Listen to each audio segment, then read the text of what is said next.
para a lo que nos trae aquí. Soy Regina Solórzano, la CEO de Talipod Studio. Talipod Studio es la compañía productora junto con Mio Producciones que trae este gran proyecto El Paraíso de la Invención, y yo soy una de las productoras. Yo soy Regina Blandón y soy una de las actrices de esta puesta en escena alternativa. Exacto. No, yo sí. Ya. Hola, soy Marina de Tavira. Hola a todos y todas los que se conectaron. Muchísimas gracias por el interés y ahorita les platicamos. Yo soy Lorena Maza, la directora de escena de este proyecto, efectivamente, sui generis alternativo y teatro reloaded en esta pandemia. Hola, soy Alfonso Herrera, soy actor y yo interpreto uno de los personajes de esta obra, El Paraíso de la Invención. Hola, yo soy María Inés Olmedo, soy directora general de Mio Projects y somos coproductores de esta puesta en escena híbrido audiovisual. Bueno, pues quizá para abrir boca, retomando esto que hemos dicho sobre el formato en el que estamos trabajando. No tiene nombre y tiene muchos nombres porque estamos inventándolo, reinventándolo, tratando de encontrar un nuevo lenguaje mezclado con diversas cosas y disciplinas que haga honor al teatro, que de alguna forma no lo desvirtúe, sino encuentre un nuevo camino. ¿No? Lo hemos reflexionado muchísimo todos nosotros, los hacedores de teatro, porque fue un shock brutal para nosotros la pandemia, como saben, porque fue un paro completo y absoluto y sigue estando así. Una de las principales características del teatro quizá es el arte por excelencia que mayormente convoca a una reunión. Y el teatro, por esencia, es en vivo y es en presente. Esa cuestión presencial que nos lleva a un diálogo y una comunión con el público está aniquilado por lo pronto. Broadway retoma en mayo del 2021 y la Casa de Ópera Metropolitan Opera House retoma hasta octubre. Es decir, esto es una gran crisis para todos nosotros. Y en este pararse por completo, estamos reflexionando cómo podemos seguir contando historias, porque finalmente el teatro, lo que hacemos, más allá de reunirnos, o nos reunimos para contar historias, y encontramos que sí podemos seguir contando historias a través de esa vía virtual, digital y streaming. Entonces, ¿cómo contar nuestras historias? Porque no podemos dejar de hacerlo, porque de alguna forma es lo que nos da identidad también, y lo menciono porque es parte de la obra justamente este tema, la identidad a través de la creación. Entonces, como hace milenios nos reuníamos alrededor del fuego con nuestros antepasados, con nuestros abuelos, a contar sobre nuestros antepasados y las historias, de alguna forma es lo que estamos también haciendo. Y ahora le encontramos con, digamos, de la mano del cine, porque ya que vamos a transmitir en una pantalla, ya que vamos a usar una cámara, bueno, pues evidentemente usar el lenguaje cinematográfico, pero de una forma teatral. Y decidimos hacer esta historia, que ahora Regina nos platicará el origen de este texto, y son todos Reginas, el origen de este texto, pero bueno, en lo que a mí me concierne, quería como empezar por aquí, porque es donde estamos todos los que hacemos teatro, y uniéndonos con los nuevos lenguajes para contar nuestras historias de la mejor manera y no permitir que el teatro se diluya en el olvido en este tiempo. Exactamente. Bueno, como bien dices, Lore, este proyecto, este libreto, que es la ópera prima de lo que sé y estoy segura será la grandísima carrera de una futura dramaturga, que es Isabella Coppel, llegó a nuestra mesa, la mesa de Talipod debe tener ya más o menos como un año, evidentemente con la intención de convertirse en una obra de teatro, como lo habíamos previsto todos antes que la pandemia viniera a replantearnos la vida. Y como suele pasar, creo, como productor, cuando llega algo que es tan valioso, tan fresco, tan único, sentí que era algo que teníamos que contar. Una historia desde una perspectiva muy particular, desde una sensibilidad muy exacta, muy precisa, desde un desarrollo de personaje único, la capacidad de contar una historia, adentrarse en la psicología de la mecánica de una familia atrapada en las estructuras sociales, atrapados incluso víctimas de sus propios dolores, de los dolores causados por cuestiones del pasado que no han podido ser trabajadas. Nos atrapó el texto desde el inicio, y lo digo aquí viendo a Isabela porque así fue desde el principio, y siempre se lo digo, esta es la razón por la que estamos todos aquí. Y originalmente, pensándolo como una obra de teatro, de pronto nos enfrentamos a esta nueva circunstancia que estamos viviendo como humanidad. Y como bien dice Lore, y me parece que apela mucho a la evolución del arte como lenguaje, porque es un lenguaje en constante evolución. Y el día que el arte deje de evolucionar es que ya no es arte. Encontramos la posibilidad de llevar a cabo este proyecto de otra forma. Y eso no sustituye el lenguaje del teatro y tampoco sustituye el lenguaje del cine, sino que estamos encontrando una forma, un formato nuevo, como bien decía María Inés, un híbrido. La posibilidad de mantener una cuestión dramática, de transmisión de mensajes viva en momentos como este, que es creo cuando más se necesita. Y también, dentro de mi visión como productora, arrancando el proyecto Talipot Studio, que es un estudio independiente en la búsqueda de contar historias en el sentido de formatos audiovisuales, tanto para películas como para series de televisión y, por supuesto, para artes escénicas también, me parece fundamental el empoderamiento de voces femeninas, porque hay una perspectiva única en el contar desde los ojos de una creadora mujer.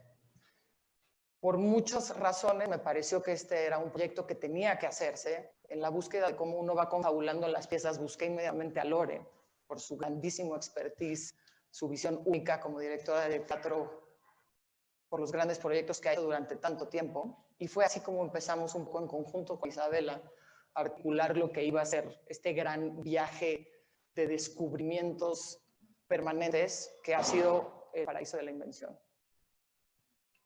Claro, la creación siempre implica experimentación y qué mejor que este proyecto, ¿no? Como muestra. Y bueno, me gustaría que los actores platicaran un poco también de la historia. Este es un texto realmente extraordinario. Para mí en esta producción nacieron dos estrellas. Isabela Coppel como dramaturga y Catalina Zavala, se me escapa el apellido, Zavala, que es una jovencísima actriz que hace tiene su primera experiencia en esta obra de teatro. Ya he hecho por ahí, creo, algún corto también de Isabela, pero es una joven actriz fantástica. Entonces, bueno, por otro lado, también yo creo que esta crisis no solo nos sirve a nosotros los creadores para reflexionar y generar nuevos formatos y lenguajes, que está fantástico, pero creo que también el público se ha dado cuenta del valor del teatro. Y yo no sé si estoy siendo naif, pero espero que todo este parón genere un entusiasmo mayor por el teatro y públicos nuevos, porque hay públicos que no han ido al teatro quizá con frecuencia una o dos veces en la vida y que en esta pandemia han podido ver en sus pantallas cosas interesantes, historias, personajes, y creo que esto puede provocar una nueva experiencia para el teatro, ¿no? Pero bueno, enfoquémonos en la historia. Perdón, Loren, nada más para darle a eco lo que acabas de decir. Creo que es muy importante que al principio, cuando nos dio el shock de COVID, de que todos los teatros cerraron, muchísimos estrenos cancelaron, fue como una especie de shock y muchísima gente reaccionó muy rápido en decir, no, el teatro no se puede acabar, tenemos que seguir haciéndolo. Y entonces empezaron a utilizar formatos como Zoom y como, bueno, muchos otros medios alternativos que rápidamente empezaron a sustituir el formato tradicional. En lo personal, yo sentía que el reaccionar y irnos a algo tan inmediato, como que no cuajaba, ¿no? Porque el proceso del teatro, sobre todo los ensayos, es tan meticuloso, se nutre durante semanas y luego también pues estamos acostumbrados a las temporadas donde todavía se termina de cuajar el proceso y la puesta. Y después de varios meses en el que el shock ya había bajado y entonces ya como creador empiezas a sentir este estímulo de, bueno, y ahora vamos a crear, fue como un sentimiento desde la nostalgia y desde la resistencia, pero también de emoción, de decir, sí es nostalgia y resistencia, pero también es la emoción de evolucionar, como dijo Regina, de seguir adelante, de adaptarnos a estas circunstancias y de poder explorar y probar alternativas nuevas para el teatro, que como bien dices, Lore, el hecho de ahora poder contar con esa posibilidad del teatro para la pantalla, el teatro para la cámara, no nada más descentraliza el teatro, que es muy local, pero también se vuelve mucho más accesible, que es algo que sobre todo en México hace mucha falta, ¿no? No nada más en la República Mexicana y no nada más en forma de entretenimiento, pero también como de forma educativa para tanta gente que merece ver el teatro. Y por supuesto este proyecto y esta historia que escribió Isabel Coppel era perfecto para empezar este híbrido y esta exploración que creo que para todos fue una primera experiencia. Pues mira, antes de entrar en el tema de la historia, yo tengo que decir que esta historia me salvó. Me salvó porque yo puedo hablar no solamente por mí, sino me atrevería a hablar por mis compañeros. Esta pandemia nos encerró en nuestras casas y me sacó de esta monotonía, le dio un propósito a mi día, le dio un propósito a poder seguir creando, a poder levantarme y saber que tenía un ensayo. En este congelamiento de proyectos me salvó. Y yo es algo que más allá de un proceso creativo les agradezco, porque me llevó a darle un sentido a ese día, a tener ensayos, a tener estas mesas de trabajo, a entender que existe y puede seguir existiendo este proceso creativo con responsabilidad, sin miedo, y eso. Y pues bueno, también me siento muy afortunado y me siento halagado en formar parte de un proyecto con tantas voces tan interesantes, tan potentes, tan inspiradoras, tan creativas, porque estamos hablando de una producción y de productoras, mujeres, todas. Una fabulosa escritora, una fabulosa directora. Entonces, es algo que me encantaría que ocurriera y que sucediera más en este país y en muchos otros lados.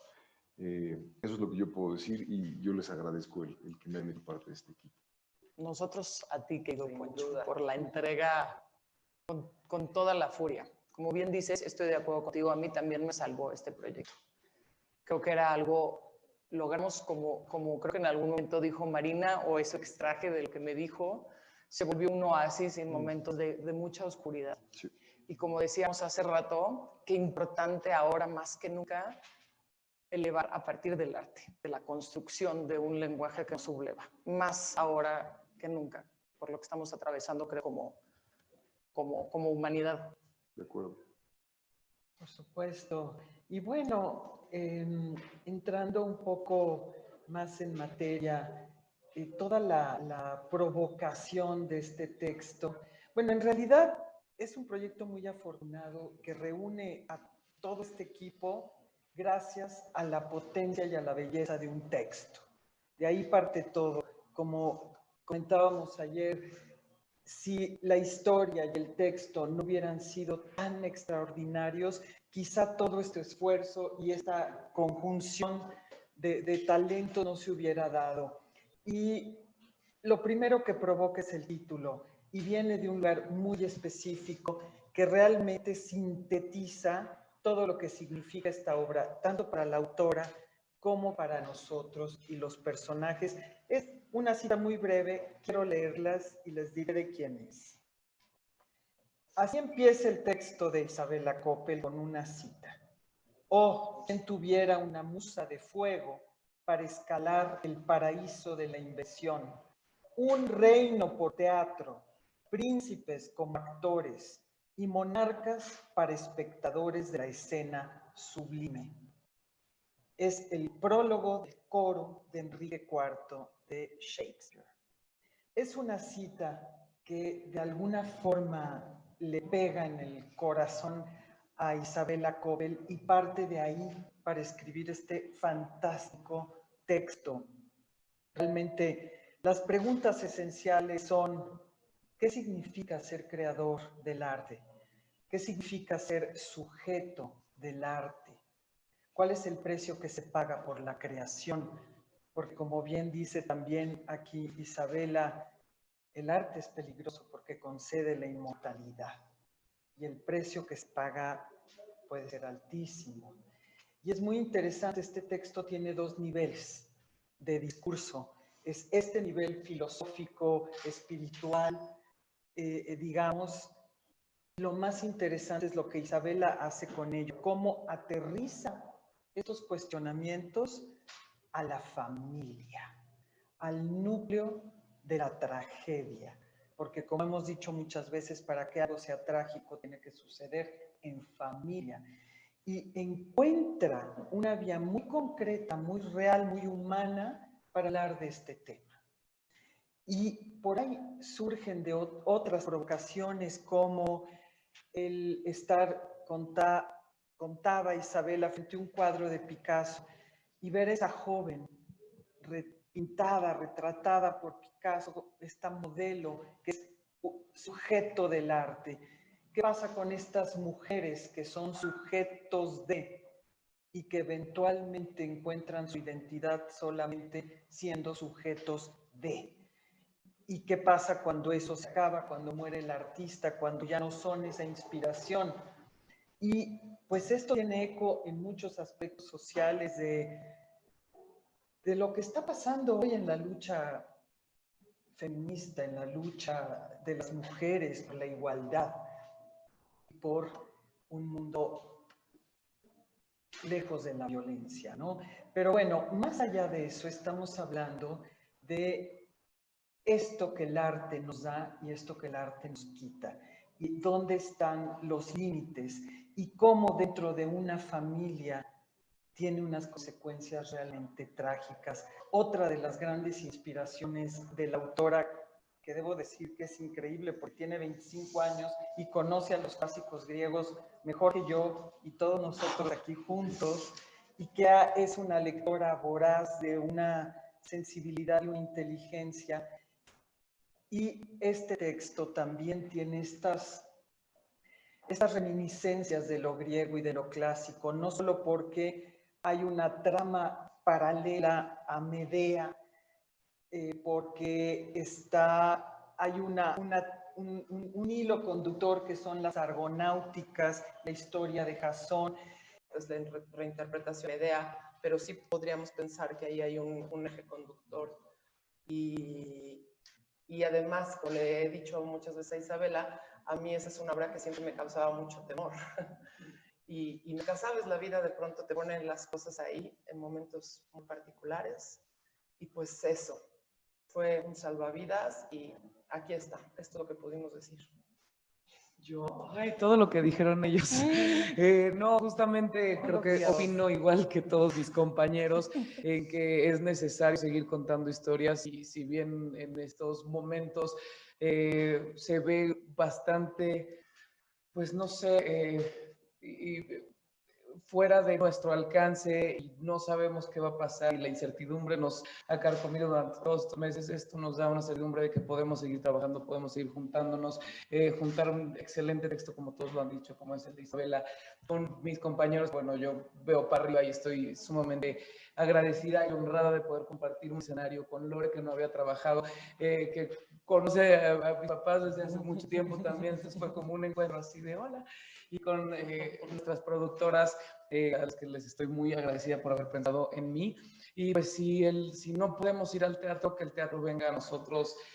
No puede ser más lindo y más refrescante, y pues es nuestra capacidad de adaptación lo que nos va a sacar adelante, y todos de la mano queriendo seguir contando historias, que es por lo que vivimos, lo que más nos apasiona, ¿no? Entonces, muchas gracias. Gracias a los que están conectados, queriendo enterarse de esta historia que hicimos con todo el cariño, con todo el amor, con arduo trabajo por Zoom, y que ya nos urgía vernos a los ojos, aunque sea con un cubrebocas, pero algo así de...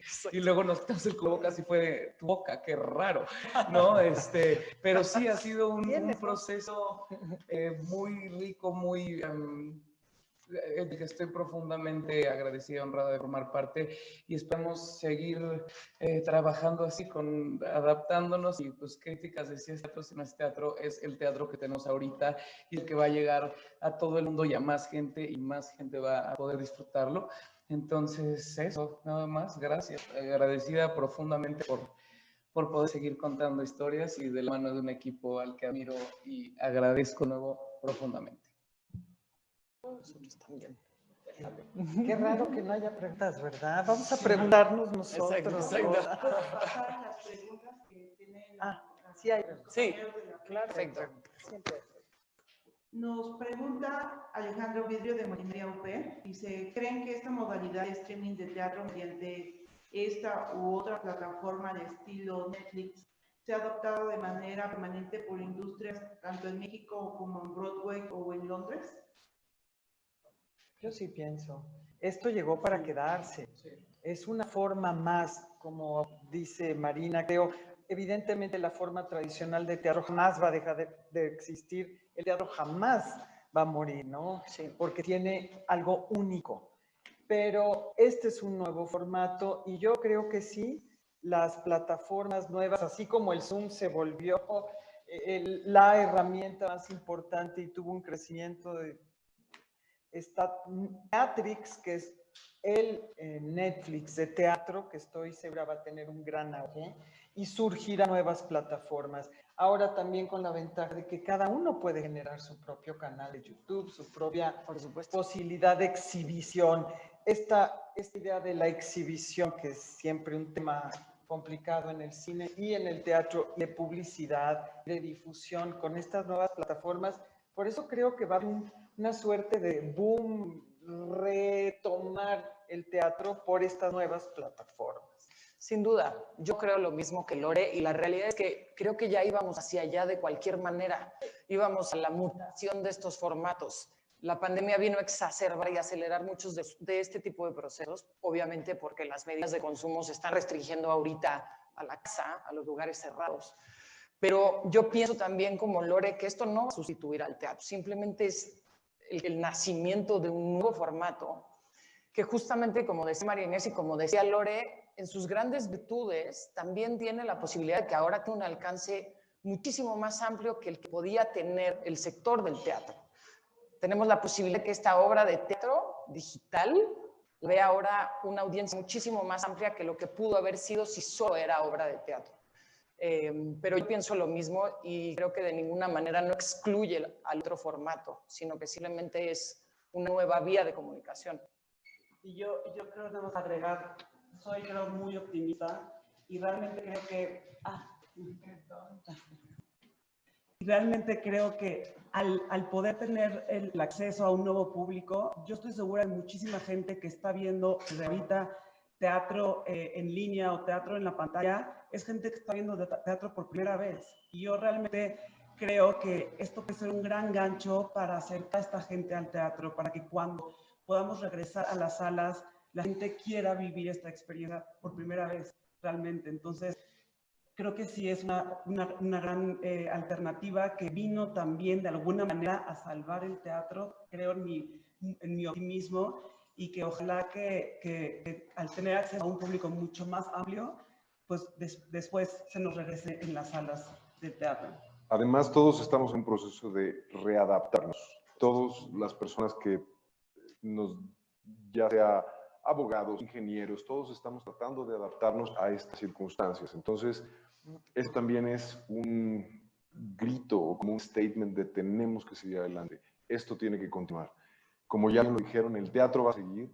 Sin embargo, podemos sentirnos muy afortunados de entender, de saber y de apreciar que a pesar de esta situación, tuvimos la gran fortuna de poder vivir un proceso creativo. Y como también ya bien decía Marina, este va a ser como un pequeño recuerdo con el que nos vamos a quedar para nosotros y decir, nosotros tuvimos la gran fortuna, con responsabilidad, de estar en un escenario y poder crear y poder compartir a las personas. Y muchas personas siguen encerradas en sus casas. La forma en cómo estamos consumiendo contenidos está siendo de manera voraz. Entonces, tenemos que seguir creando, tenemos que seguir trabajando. Y eso también llegó para quedarse. Y esperemos que el próximo año también este proceso no solamente se quede en algo audiovisual, sino también podemos llevarlo a las tablas. Y eso intuyo que será la intención. Sin duda, sin duda. Yo también pienso algo importante respecto, si esto es algo que cuando ojalá todos superemos este momento, se quede. Creo que siempre se ha dicho y sigue siendo real que el teatro solo va a sobrevivir en la memoria del espectador, del que la vio y de tanto vas hablando de obras que viste y de pronto hay unas que se vuelven míticas y por generaciones las siguen comentando quien no las vio, pero dicen de película de Julio Castillo, ¿no? Y hablamos de eso, que no la vimos, bueno, yo sí la vi. Pero bueno, esto al final será yo también creo una memoria, se puede quedar ahí como una memoria, un lugar de consulta al que vuelves para ver puestas en escena que ya no se van a remontar, que ya se volvieron como, no sé, pienso que puede ser eso, una memoria del teatro. Tienes toda la razón, sí. Nuestro arte es efímero y es una manera, y siempre nos quejamos de qué feo es el teatro filmado, porque no es teatro. Pues ahora ya no es así, ahora ya es tiene una intencionalidad muy concreta que va a generar cosas más interesantes. Muy bien, vamos con la siguiente pregunta. Es de Alejandro Membrillo, de Milenio. Dice, ¿el formato híbrido de las nuevas puestas escénicas es un negocio rentable tanto para las casas productoras como para técnicos, artistas, creadores o considera que tienen límites? Yo pienso que sí es. Estamos justamente en el descubrimiento y como bien dicen, estamos atravesando ese camino como productoras en el entender cuál va a ser la vida posterior, la vida más a nivel negocio de un formato como este. Y sin duda, dentro de todos nuestros parámetros, escenarios, proyecciones, estamos encontrando una posibilidad de que realmente esto sea sustentable. Y de una forma muy distinta, porque el teatro se conforma de una forma muy distinta por la duración que tiene, por las funciones, por los precios. Pero como bien dijo Poncho, hay una necesidad voraz de consumo. Y eso, al abrir la audiencia, permite que las posibilidades y las capacidades de consumo de un formato como este se exponencien, muy por encima inclusive de lo que podría ser una temporada regular de teatro. Entonces, hemos encontrado una ruta muy interesante explorar en ese sentido. Y creo que justamente estamos descubriendo este camino, pero lo que es en realidad muy loco para nosotros, sobre todo los que hacemos teatro, es que el acceso que tienes para una sola función, ya sea por catálogo, en un video on demand o un streaming, puede ser el de una temporada de 50 funciones. Entonces, ahí es cuando tienes que ir encontrando, y estoy seguro que también se va a empezar a construir una especie de industria alterna con obviamente otro modelo de negocio, porque pues los alcances ya van cambiando, entonces todo sí. se va a tener que ir modificando hacia ese claro, formato. Y al ser un pago por evento exclusivo, tiene más ahora un comportamiento más similar al de un concierto que el de una temporada larga de 43 funciones. Lo estoy encontrando mucho más similar en esa línea de negocio. Y también hablo, perdóname, Lore, disculpa. No, por favor. Creo que también no lo había pensado plenamente, además de que tiene que ser sustentable y en el mejor de los casos negocio, porque nos ayuda a todos, nos conviene a todos. Para los artistas está generando algo interesante, para directores, para actores, siempre ha sido más sencillo, como es los derechos de autor. En estos formatos digitales, ya los lectores, por ejemplo, podemos aspirar a tener derechos de autor, regalías. No, me está cayendo ese 20 porque el mundo de la exhibición digital se maneja de otra manera. Claro. Entonces, Nunca somos en teatro considerados para las regalías más que el autor. El director es autor de la puesta en escena, así como el actor es autor de un personaje, ¿no? Entonces va a traer cosas interesantes. Sin duda. Es un nuevo modelo de negocios. Y no solamente hablar también de la parte creativa, sino también de las familias que viven teatro. Esta también es una gran posibilidad para todo el equipo técnico que vive de esto y que está haciendo una solución para que ellos también puedan seguir trabajando, para que las familias, vuelva a lo mismo, que viven del teatro. Sí, la cadena productiva que implica las artes escénicas es impresionante, ¿no? Y el poder hablarle a Felipe Lara en Cuautla, oye, hazte un argo y argonautas y un cuchillo sin filo y tal. Bueno, brincaba de felicidad de poder trabajar, ¿no? Claro. Muy bien. Enrique Saavedra de Time Out México dice la pregunta. En otras circunstancias, esta obra, con esta oportunidad a una muy nueva dramaturga, con este elenco, ¿sería posible o solo hay un cobijo de la virtualidad en materia de tiempos y voluntades de todos? Esto iba a ser una obra de teatro sí o sí, es una obra de teatro. El texto nos trastornó a todos, como dice Lore, nos paró de la cama a todos. Como productoras dijimos, esto tiene que hacerse, es un mensaje que tiene que darse, es una visión única, una visión de una nueva dramaturga que, como dije y reitero, estoy segura y convencida de que es el inicio de una grandísima y prolífera carrera como creadora y como creadora mujer, que me parece muy importante en estos tiempos, el empoderar voces femeninas. Entonces, definitivamente, digamos, solamente mutamos como estamos mutando o aprendiendo a mutar todos con las circunstancias universales, pero este iba a ser un proyecto y va a ser un proyecto de obra de teatro. En el momento en el que las circunstancias regresen un poco a cierta normalidad, lo primero que vamos a hacer es estrenar El Paraíso de la Invención en un escenario. Esta pregunta es de Aranza, de cartelera de teatro. Dice, me gustaría saber más acerca de la historia, por qué es importante ver esta obra o qué le aporta al espectador de nuestros días. Bueno, al final es, en el teatro, creo, bueno, y en las artes en general, sirven como un espejo de lo que somos, ¿no? Y sobre todo también tiene como referente la cosmovisión griega que habla o está cargada de las pasiones humanas y que pues siempre serán vigentes, ¿no? Todas esas pasiones familiares, el abandono, el desamor, la soledad, la necesidad del éxito, de crear, la maternidad, la paternidad, todo eso, las adicciones, ¿no?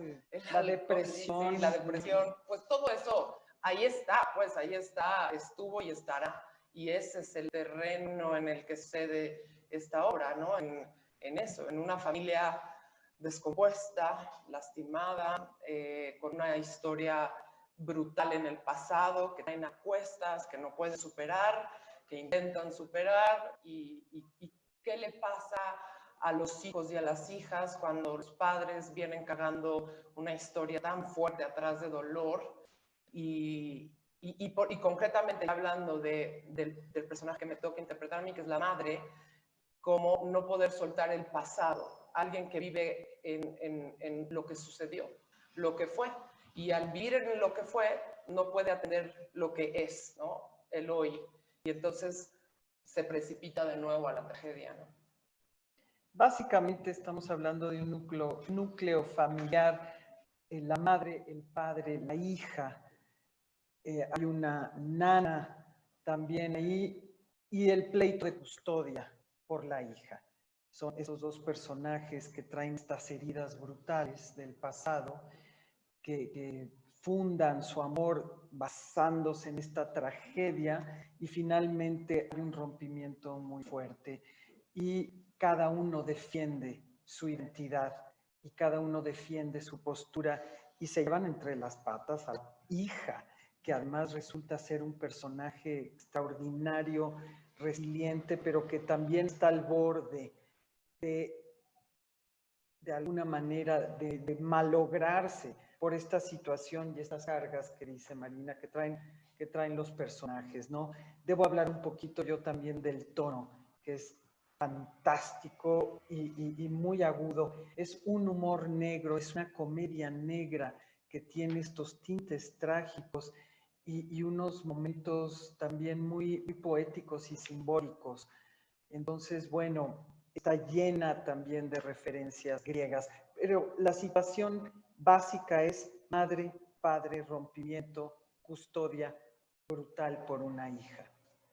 Y de cómo este paraíso menciona esta creatividad, los libros, el arte, son un escape, son un escudo para la niña, para poderse refugiar y para que este pleito familiar, esta tormenta que ocurre en su derror, pues no sea un poco más llevadero. Y este paraíso de invención se convierte en un escudo para ella.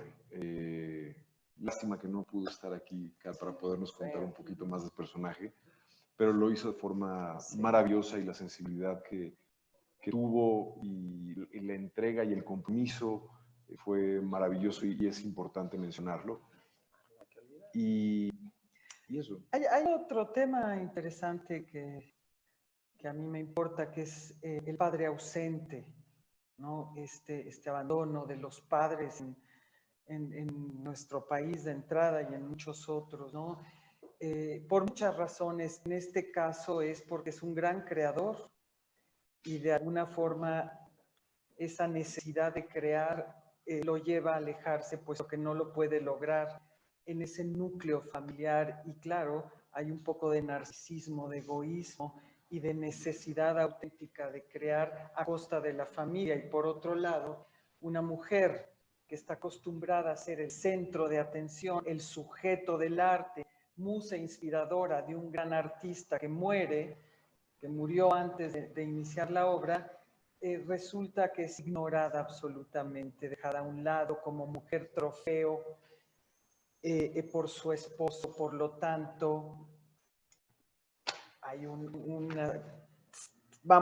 se da al alcoholismo y a otra serie de mecanismos para sobrevivir, ¿no? De vicios. De vicios. ¿Cómo dice el texto? A estas alturas todos los vicios. Todo vicio es original. Es original. Tiene textos como este que son brutales, que te ríes, todos se rieron, y son devastadores, ¿no? Cuando una mujer llega a esto, cuando cualquier persona llega a esto, ¿no? La coyuntura en la que estamos viviendo. Exacto. Entonces, ahora en este encierro que exacerbó la violencia intrafamiliar, y me imagino los vicios, no quiero hablar de nadie en particular, no, pero vamos, estamos ante estas situaciones extremas en una familia. Muy bien, aunque ya lo han platicado, pero Sebastián Reséndiz del programa Hoy pregunta si esta obra les ayudó a reinventarse cada uno y a sus familias en estos momentos tan complicados de la pandemia. ¿Cómo ha sido reinventarse para cada uno? Pues creo que no, más. Sí, Rex. No, que justo dijimos todos que ha sido una especie de salvación, y obviamente siempre tocar temas familiares remueve cosas y te vas muy adentro y dices, claro, porque mi abuela era así, o mi nana era así, o mis papás eran así. Entonces definitivamente en el momento aparte pues todos estamos muy sensibles y muy a la espera de qué va a pasar y en la incertidumbre y demás. Entonces definitivamente creo que esto sí siempre un proyecto teatral, que es lo rico y que es lo que yo agradezco muchísimo a lo que me dedico, es tener esta vulnerabilidad siempre o tratar de tenerla a flor de piel para ponernos en servicio de una historia como esta, y esperemos que eso se transmita para la gente que la, porque sí fue un trabajo, creo que de mucha introspección para todo el mundo, sobre todo padre, madre, hija, y pues esperemos que eso se vea. Y algo que también mencionó Lorena, que tú mencionaste en un ensayo, que creo que vale la pena, cuando una historia se centra en el núcleo familiar, todas las emociones se catalizan aún más, entonces se vuelve aún más potente, ¿no? ¿Cómo no? Y estoy pensando en que tuvimos dos no sé si puedo decir cómo trabajamos, pero bueno, ayer que terminamos de filmar, grabar, estrenar, trabajar, la niña, tenemos una actriz niña de 10 años, 11 años, creo que el personaje tiene 10, Catalina por ahí.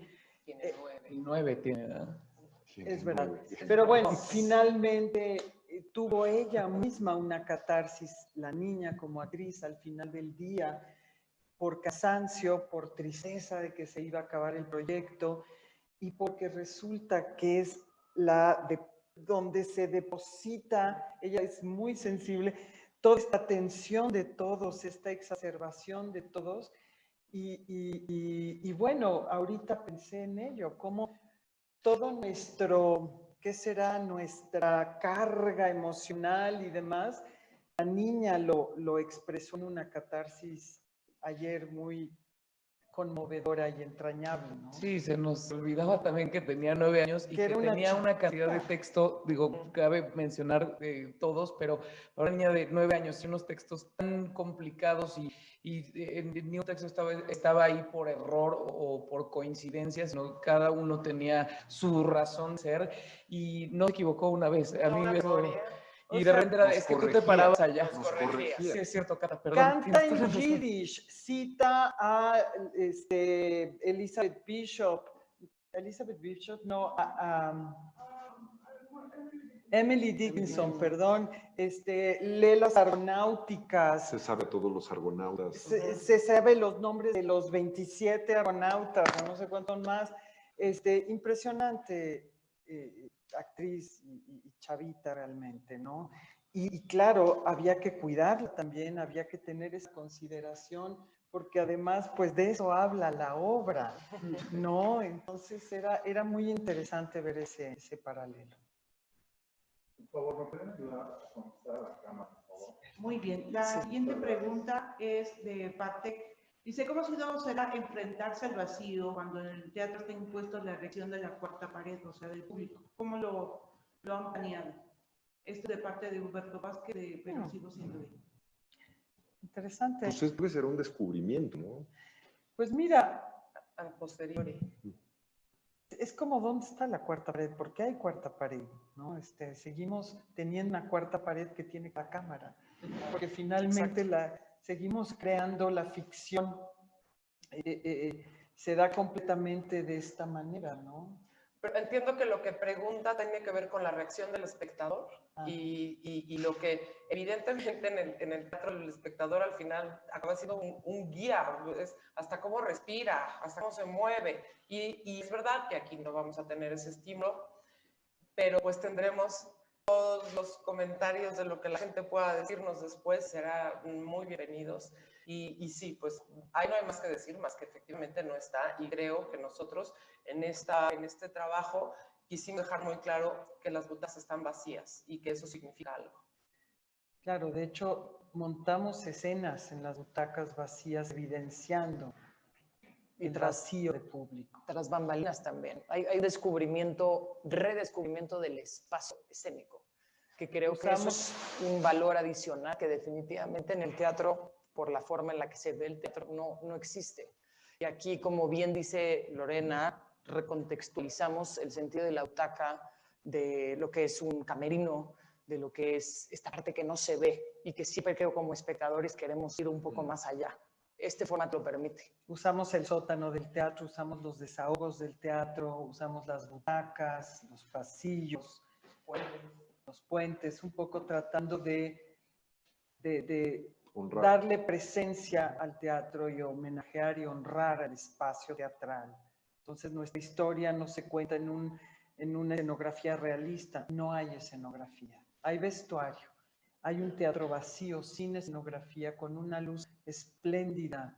Víctor Zapatero es una luz teatral, es un espacio teatral, pero no es realista, no hay escenografía y la historia se cuenta en su esencia, que es actuación, texto y de regreso a lo básico, que es esto, ¿no?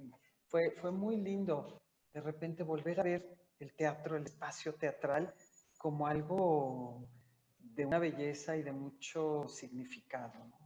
Y para todos, entrar al teatro en el primer scouting, después de 4 meses de no haber podido ir al teatro, me acuerdo que estábamos todo el equipo de Mío, Lucía Romo, que es productora ejecutiva, Paula Astorga, que venía de parte de Home, que tiene la producción audiovisual, Lore, y entramos por primera vez al teatro y fue, con Satero también, fue como un sentido de verdad, o sea, nos alivianó, nos dio un abrazo al corazón, todos estábamos súper felices de entrar. Y creo que, bueno, también algo muy importante es hablar acerca del equipo creativo, que también fue, bueno, al tener el espacio teatral como espacio escénico, al teatro como espacio escénico, pues esos elementos que visten y nutren muchísimo la puesta en escena y la historia son los creativos y los diseñadores. Anaí Ramos, que es una diseñadora que ha trabajado en teatro y también en cine, al igual que Tomás Barreiro, que es compositor, que también ha trabajado en cine y en teatro, y fue muy importante juntar este tipo de creativos que ya conocen ambos formatos y ambos lenguajes, ¿no, Lore? Para poder, pues, que entendieran también este ritmo, que tanto nosotros como Talipo estábamos todavía descubriendo el otro lado de la moneda, y estos elementos, bueno, estos creadores creativos que ya conocen ambos lenguajes y ambos formatos fueron fundamentales para que todo corriera bien, para que todo... Claro, porque lo montamos en el teatro, pero para la cámara. Y había que ponderar qué tipo de iluminación funciona, si es la teatral, sí, pero bájale tantito, o la expresividad del actor, la energía actoral, la proyección. Ya no hubo proyección porque no había público. Entonces, ¿qué hicimos? Usar micrófonos como en cine, ¿no? Pero de repente era la visión abierta, el cuadro abierto como el marco de proscenio, y de repente era una narrativa de close-ups. En fin, fue ir descubriendo ese lenguaje, y los creativos también. Era muy impresionante porque lo tenemos en el DNA, ¿no? Yo veía a través de la cámara y le decía, espérame, lo voy a ver de frente. No, no hay frente, no hay escenario, no lo veas frente, velo aquí, pero cada toma lo quiero ver de frente. Claro. Es inevitable, pero lo fuimos descubriendo. Y si por favor nos pueden decir las fechas que tienen programadas, los horarios y por dónde puede ver el público esta obra. Todo se va a ver a través de la plataforma de Teatrix, que es la plataforma, básicamente un equivalente a un universo de SVOD, pero para formatos de artes escénicas, todo lo que tiene que ver con ópera, con teatro, con musicales. Es el lanzamiento oficial de Teatrix en México como plataforma, con El Paraíso de la Invención, que se va a estrenar, va a tener su estreno exclusivo el fin de semana del 27 de noviembre. Las fechas las estaremos publicando muy, muy pronto, y la venta de boletos online arrancará a partir del 1 de noviembre. Les vamos a estar muy pronto compartiendo esa información porque nos va a encantar que nos acompañen ese fin de semana. Muy bien. Ángel Vargas de La Jornada nos hace esta pregunta. Dice, ¿cuáles son, en su opinión, las limitantes y las ventajas de trabajar en este formato, tanto para la preparación de un montaje, los ensayos y su llegada al público? ¿Y esto qué tanto modifica o transforma la esencia orgánica de teatro como espectáculo en vivo? Yo quiero decir que a mí una de las cosas que me entusiasmó de este proyecto es que ensayamos con los tiempos que se ensaya para estrenar una temporada de teatro. No fue una cosa rápida e inmediata, sino que fueron 3 meses o algo así de ensayos. Pues, es decir, un tiempo largo como lo hace siempre. Y eso yo dije, sí, el hecho de que vaya a quedar grabado, que tengamos de alguna manera una sola función que después está ahí, pues para que se pueda ver en distintos días, pero es una vez que nosotros damos esa función, no hizo que nuestro proceso de ensayos fuera más rápido, fuera menos riguroso, y en ese sentido creo que a mí me llamó mucho la atención a poder hacer algo así en este momento. Yo insistiría en que esto no es un proceso artificial, no es un formato artificial. La organicidad de la que habla esta persona del teatro ahí está, porque así se montó, así se grabó y así se va a proyectar. No creo que haya limitantes, fíjate, ahora que lo pienso, la limitante principal es el encuentro en vivo, lo sabemos, lo presencial, porque podemos seguir haciendo cosas en vivo, con esa energía viva del teatro, presencial no. Pero fuera de eso, más que limitantes, ahora estoy descubriendo 1000 posibilidades para volver a hacer esto.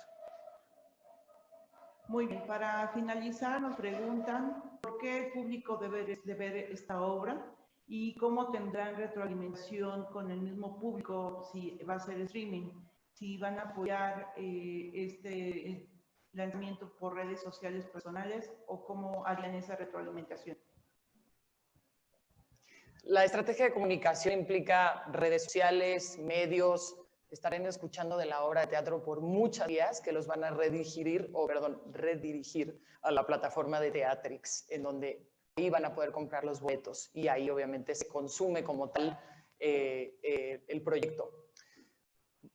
Insisto, es una comunicación muy agresiva en donde van a escuchar por muchas vías y muchos medios sobre la obra de teatro, justamente para que puedan tener un fácil acceso a la compra del boleto y que nos acompañen ese fin de semana.